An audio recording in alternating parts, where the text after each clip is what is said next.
pressing X to doubt that in the 10 minutes that I let the thing load so that it'll disconnect if it wants to, that it didn't disconnect. That just means it's going to disconnect later in the gameplay, which is gonna be even more of a fucking headache. Why they did this? Right? God. Cannot explain my excitement to go for this case.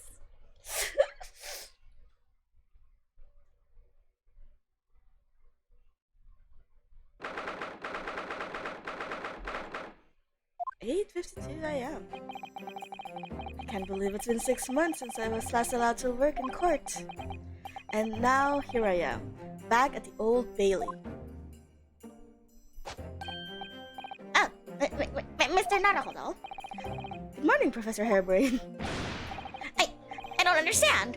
Doesn't make sense. The atmospheric pressure here is so off the charts. I've never felt anything like it. It's crushing me. I feel it every time I'm here. That gravity. Well, this is Britain's highest court, Surprisingly enough. but are you telling me it's fitted with some kind of device that can actually control air pressure? I think it's probably all in the mind. Ah, yes, well, you won't let me down, will you, Mr. Naruhodo? I'm counting on you today's trial to save my life! I mean, I'm pretty much already sure he was framed, like his machine was tampered with, but I don't know. I don't know how I'm faring against this guy at the moment, because like with Natsume, you kind of pity him so that you want to fight for his side, and for him, he's clearly framed, but I guess because he doesn't know it yet, that his attitude doesn't reflect it yet, so I don't sympathize with him just yet. I need more pieces of the story to be able to like emotionally connect with this dude. As an empath, Save the secret of my super high voltage instantaneous kinesis machine from being made public. oh, and there's another thing. He's more concerned with like his machine rather than his freedom, or like I guess his fate. I'm pretty sure even if it is an accident, he's still gonna get punished for it. So, yes, I understand. I know what I have to do. I have to establish that the explosion 2 days ago was nothing more than an unfortunate accident. Well, I'm sure there's nothing to worry about, really. Justice will prevail. He's a bit sus. Whenever a character does that with his glasses, they're a bit...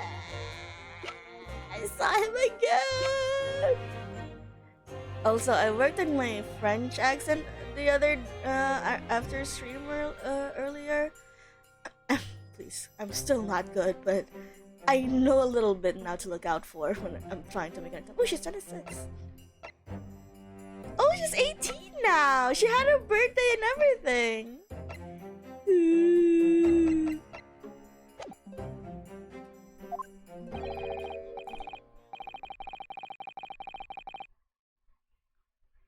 This is probably Sherlock then. My commiserations, Mr. Naruhodo. You appear to have been limbered with the most tiresome case here. Mr. Sholmes! I didn't expect to see you here. That was very mean, Reno, leaving me alone at home with Burley. Don't you do that a lot. It took me at least an hour to wake him. Is it... Are you... Hey, Sholmes! Indeed, sir. I am here. He looks you. Oh, I've heard all about your exploits, even whilst living in Germany. Ah, yes, Rand's magazine is on sale in Germany too. This one's installment is sublime. Your introduction in the adventures of Silver Blaze was wonderful. I don't know that one. Ah, yes, a memorable case indeed. It could the snake, I seem to recall.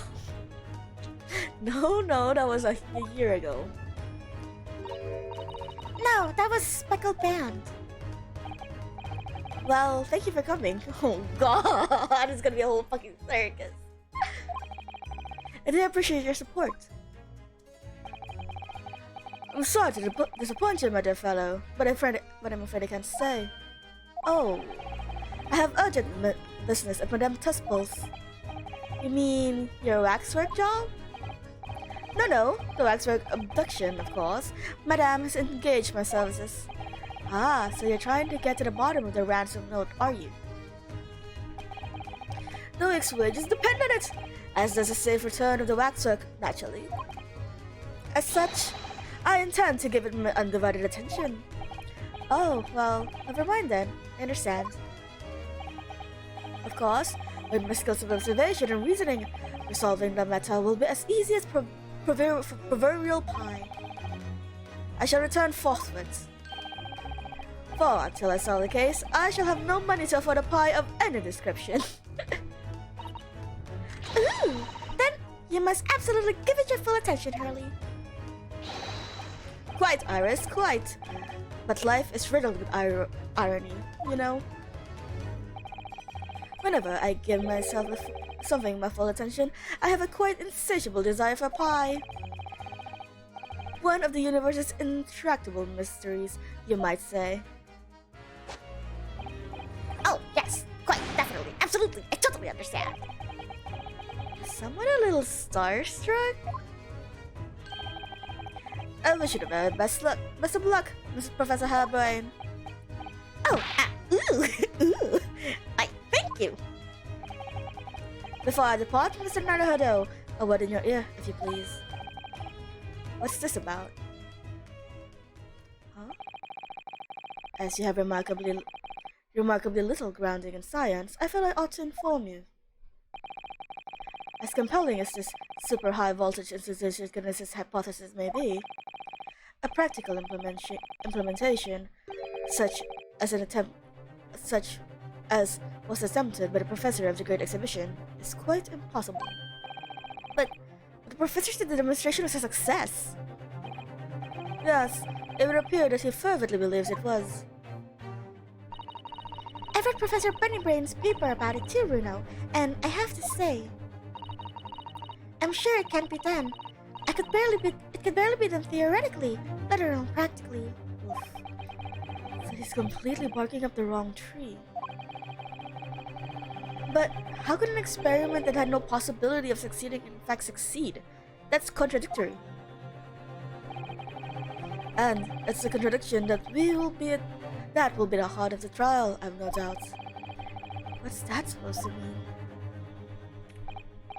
Now, I must hurry along. I wish you the best of luck, my dear fellow. See you later, Hurley! Oh no! Is Iris gonna be her assistant again? Yay! Well, yeah, I was expecting so.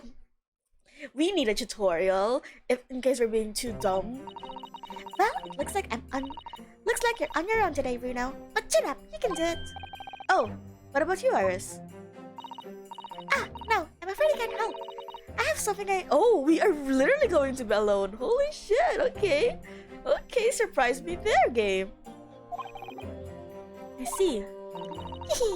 It's going to be a big surprise for you when you find out what it is. That sounds ominous. Now it's over to the defense and the defendant. Court is about to be in session. Make your way into the courtroom at once. We're on our way.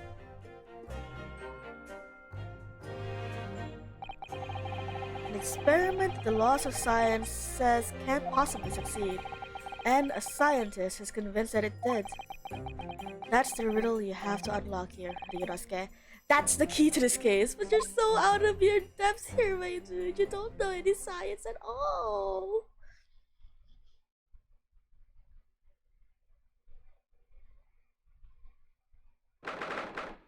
9:10 a.m. Ah, he's all alone. That's weird to see. Who the fuck are these jurors again? In the name of Her Majesty the Queen, I hereby declare the court to be in session. We are sitting today for the public trial of Professor Albert Harebrine. I now call upon the counsel for the prosecution and defense to declare their willingness to proceed. The prosecution is ready. The defense is ready, my lord. Oh, you're not used to it. I'm 6 months out of practice, and what's more... Oh no! She disappeared! The ghost of Susato-san has vanished. I made out Susato-san today. Ooh, is that like how they're gonna ramp up the difficulty? Just take away your tutorial character? Is it just my imagination? Or does the area feel even more oppressive than usual? So, I must say I recollected the victim of this case all too well, Mr. Odi Asman.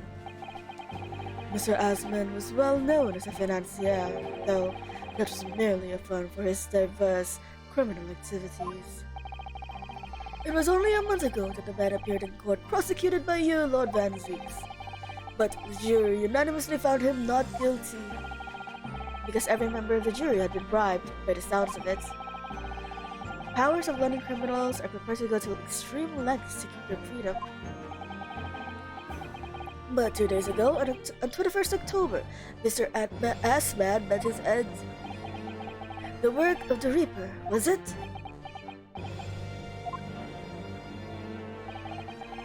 If that is how your lordship would describe divine retribution. But the fact remains that Mr. Asman's death was a direct result of the actions of the accused, Professor Harebrain. Very well then. Now, ladies and gentlemen of the jury, you have been selected at random to represent the will of the people. Are the 6 of you ready to fulfill your society's duty? Who the fuck? I don't know. These are new people then. I was gratified to be selected to... How do I do a powerful old man voice? I don't know how to do that. Carry out the important civic duty, my lord. Oh. Shit, she's hot. Oh my god, mommy! She's hot. To have a man's fate in the palm of one's hand. Oh gosh, oh golly. It sends shivers down my spine. Oh, she's into that. The fuck? Trucy's descendants. Oh my god, these are all new people. Science experiment, magic, conjuring tricks, courtroom trials, all are nothing more than the performances. Oh my fucking god. It is a sculptor's scholar that defies the reputation of science deserves to hang.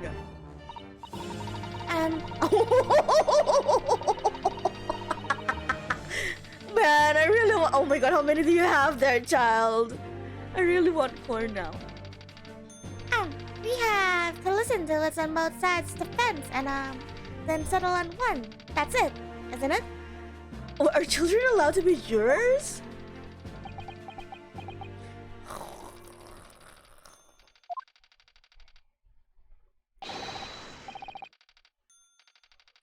What's it like in my day? What's it like this in my day? What's it like this at all? That's the police killer Uttermole lookalike again. And he's exhausted as ever, it seems. Now, as I'm sure you are all aware, the incident we are here to judge today tragically took place at the Great Exhibition shortly after its opening. Though the death toll could have been far worse, with the exception of the victim, no one was killed. Nevertheless, the dream of the science being exhibited rapidly turned into a nightmare for the spectators. A tragic turn of events, and as such, the eyes of all London, no, of the whole world, will be on this trial. It is our duty to reach a swift and just conclusion, I feel. So, your opening statement, please, Lord Van Zieks. At the heart of the incident is technology never before demonstrated anywhere in the world. Of the scientists' latest developments, I take it. The government is keen to capitalize on the Great Exhibition to improve Britain's technological advantage. Excuse me? Not even full. I always feel the need to burp when I talk too much. I have no idea why. The technology being demonstrated by the accused was described as super high voltage instantaneous kinesis. Good lord! It's designed to disassemble human subjects using high voltage electricity. Are you allowed to speak while the prosecutor is making an opening statement? And beam them instantly to another location where they subsequently reassemble. Is such a thing even within the realms of possibility? Well, I don't know. I don't believe it, that's for sure. Disassembling people with electricity? My goodness, how shocking! Ha, I forgot the name I gave him, or the voice I gave him already. Ha, the idea is absurd. The hypothesis never would have stand up to scrutiny. Sir, I believe you are a fellow of the Royal Society, are you not? An expert in your field? He looks like a chemist, not, I don't know what, engineering? Did whatever Hairbrain do count to engineering? No, it would be something like... There's a name for it! I forgot the branches of science, but he looks like he's a chemist. I am, and my word on the matter can be considered final. Instantaneous kinesis, apparently not so final because I can't say it, is poppycock. So, this expert and Mr. Scholes are in agreement. It's impossible. What is the prosecution's view on the matter? The prosecution would assert that the accuser's instantaneous kinesis demonstration was a success.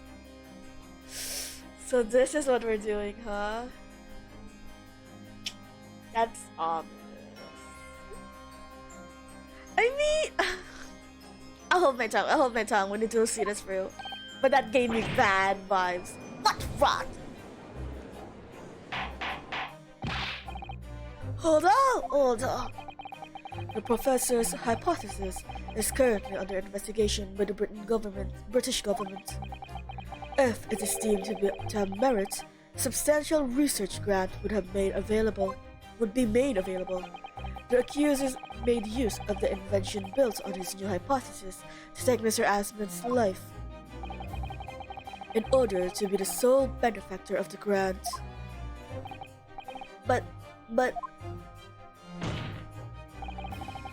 this disastrous demonstration was no accident. Oh, okay.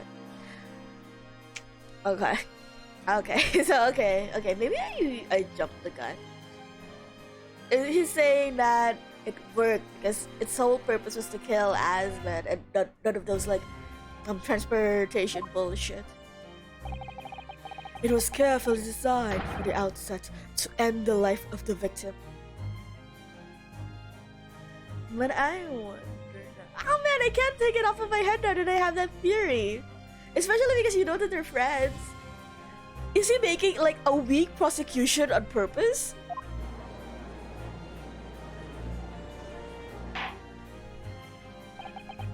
Thank you, Lord Van Zeeks. The prosecution stance is clear. But you will now bring forth witnesses to substantiate your claims. Gladly, my lord. He doesn't fuck around anymore, it's just immediately off. Bailiff, show the first witnesses to the stand.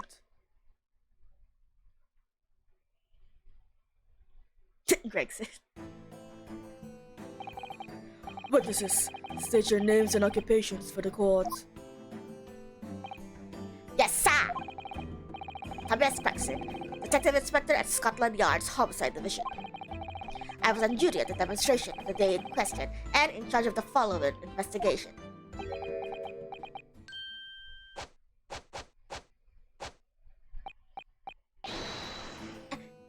Albert Hairbrain, scientist! You were born in England, but you have been carrying out research in Germany in recent years, correct? Yes, that's right. After graduation from university here in Britain, I went to work in Germany and made an amazing discovery. Which is what brought me back. I had to demonstrate my incredible hypothesis to the great exhibition. What you demonstrated was incredible, alright? An incredible explosion. But the science was a success! The instantaneous kinesis worked! Everyone saw it. They must have done. Yes, there was a terrible accident, but the The demonstration of my hypothesis was a success! We have a picture. Well, that much is undeniable, as shown in this photograph taken with a forensics investigation team. Sorry, I have a burp. It's all the chips. He was shot. He was shot in the chest. If it was a big explosion, he would be in pieces, but he only has one visible wound. It was taken inside the Crystal Tower, I take it. Oh shit. It was taken inside the Crystal Tower, I take it. The centerpiece of the exhibition, no less. That's right, my lord. Seems that the victim rammed straight into it. Was he just propelled by the explosion? I see. Very well. Submit the photograph as evidence. As the courts heard, the victim of the incident was Mr. Audie Asman. There has been a number of allegations made against the man, but putting them aside for the time being, he was a man who financed the research for the experiment and the demonstration itself. I see. So, to summarize the situation, the defendant is accused of taking the life of a man who funded his work. Would that be correct? Exactly. But couldn't it be that the explosion was caused by some malfunction in the apparatus used for the demonstration? That's right! Must be it! My splendid machine! My poor, splendid machine! Yeah, he's not really invoking that much sympathy. You saw it yesterday, didn't you? We can't even examine the wreckage thanks to the Special Dispensation for Scientific Equipment Act. What? The wreckage! The wreckage! But that being the case, how can the facts be established? How can it possibly be determined whether it was an accident or a deliberate and malicious act? Extremely simply, my lord. I beg your pardon? Isn't that right, witness? What? Sorry, me? No, your neighbor. No, the one fucking... No, cat. Who do you think I'm talking to?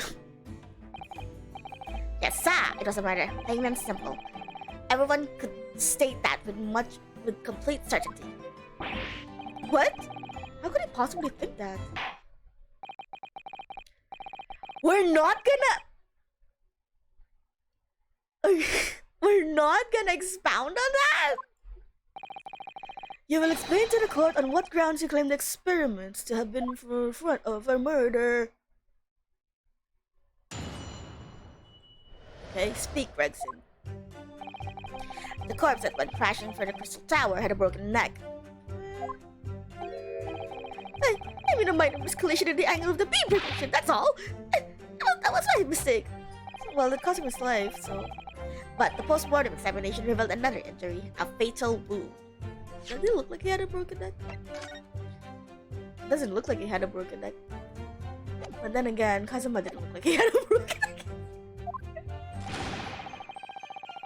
There was a lesion on his chest where it's clearly been stabbed from something sharp right in the heart. Okay, that's the blood you see. So, the victim was killed before he went anywhere, and this fella is the only one who could have done it.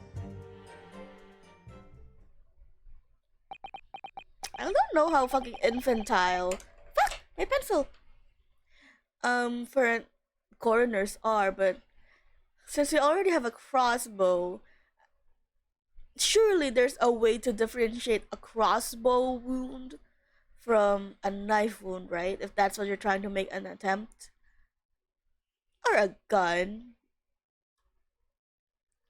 An extraordinary business. In addition to suffering a broken neck, the victim was stabbed in the heart. Information I would really like to have heard from someone other than the judge. The coroner says that would have been all but instance from a wound like that.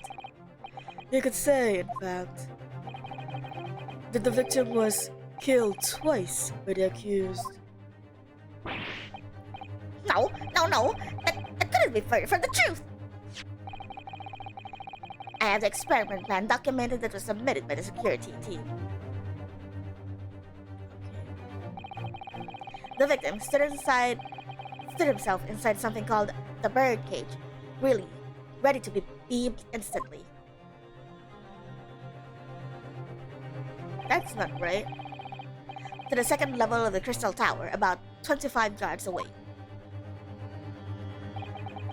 The experiment did not go according to plan, however. Oh, as the machine was put into operation, there was a large explosion. Oh, so there was another explosion. The blast caused the beam transmitter to point higher than intended. Accordingly, the kinesis resulted in the bird cage materializing in mid-air, from where it subsequently fell, crashing through the glass of the Crystal Tower's large round window. My word! One of the victim's neck was broken upon impact with the tower then. I'm so sorry! I didn't mean for this to happen! The machine was just too powerful! But honestly, really, I swear, it was an accident! A terrible accident! Unfortunately, that excuse can't save you. No, not considering the sharp murder weapon that pierced the victim's heart. Murder weapon? What are you talking about? Fucking finally, an autopsy report. This is the autopsy report submitted by the coroner. The prosecution would like it entered into the court records. Your request is granted, counsel. Okay, let me read that first.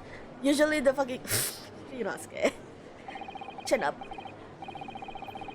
I was there in person, you know? I saw the whole ludicrous performance. And the only other person on the stage is Mr. Asman. What a disgraceful excuse for a scientist. Then really, by all accounts, it must have been him. Hard to think otherwise, really. Very well, counsel for the defense. Let me fucking read the fucking autopsy report. This is usually where all the discrepancies go. Coroner Courtney Seif.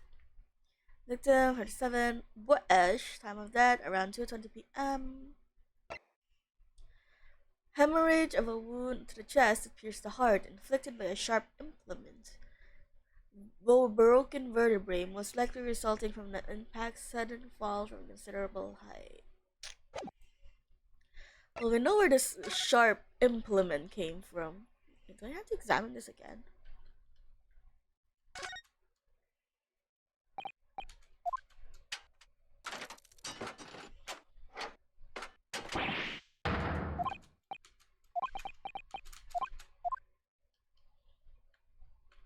Okay, we've all examined this. No need to re-examine it. That's correct with what you have so far. Man must have been like a sharpshooter. Yeah, what's this? We have yet to find out what this is connected for.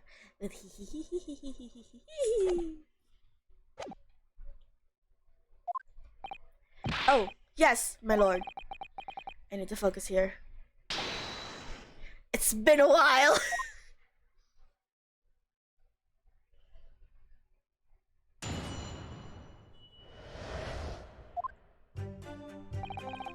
The corpse that went crashing through the Crystal Tower had a broken neck. Okay. Press everything. Are you suggesting that's because he fell from a considerable height? Exactly, which highlights something else about this whole rum business. What's that? The fact that the instantaneous kinesis itself was a success. Ah! After the explosion, the cage with the fella inside suddenly appeared out of nowhere in mid-air. You know, with all the talks about the balloon business, I'm suggesting it was probably dropped. So, although the experiment ended in a disaster, the so-called instantaneous kinesis did actually occur. Remind us, Professor, what was the cause of the fatal disaster? Okay, that was short. So, the angle of the projection was critical, is it? And you calculated it by yourself, personally? Absolutely. The calculations is far too complicated for anyone but me to carry out. Only, you got it wrong, didn't you? Oh, I just realized how similar I gave their voices and this is gonna be a problem. Yes, that's right. That's the point. The calculation is so complicated, even I can make a mistake. Do people fall for that brazen confidence? I should try it. Bruh, you've been doing it for the whole game. I cut the subject's height and weight, the wind direction, the ambient temperature. I considered every possible variable, so I just don't understand how it could have happened.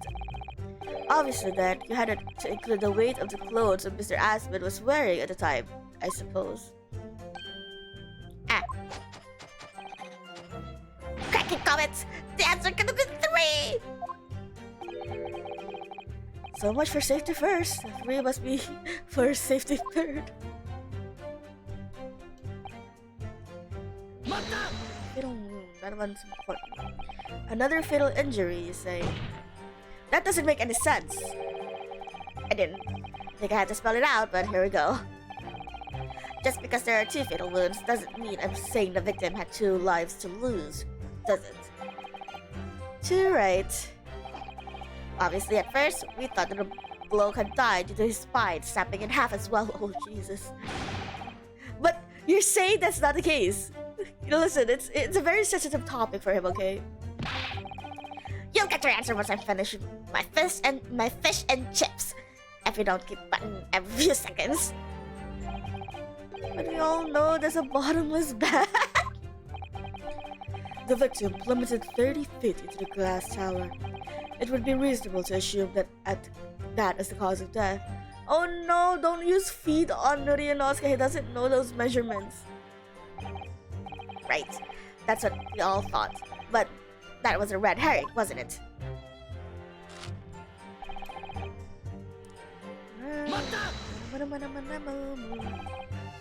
The defense knew nothing of this crucial information. The prosecution received this report from the forensic investigation team only this morning. And we didn't get a copy! So? That was the first review of it as well. I can only apologize for the impossibility of informing the defense. We need this information, dude. Sarcastic and insincere. Thanks. So, what was the nature of this sharp object? Among the accuser's tools that were in use at the demonstration, one is of particular interest.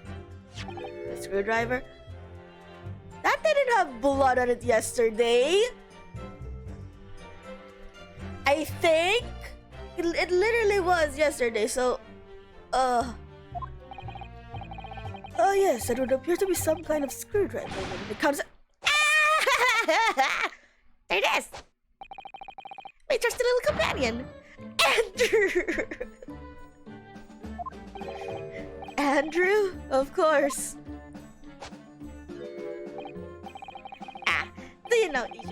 Do you know each other already? He's one of my dear friends, like all of my tools. Jesus. The fact that Van Zeeks is on the same level as a screwdriver. I've named them all, you know. We're one big happy family. Can we use the insanity card here, Your Honor? Andrew's my flathead screwdriver, of course. His brother, Michael, is a crosshead.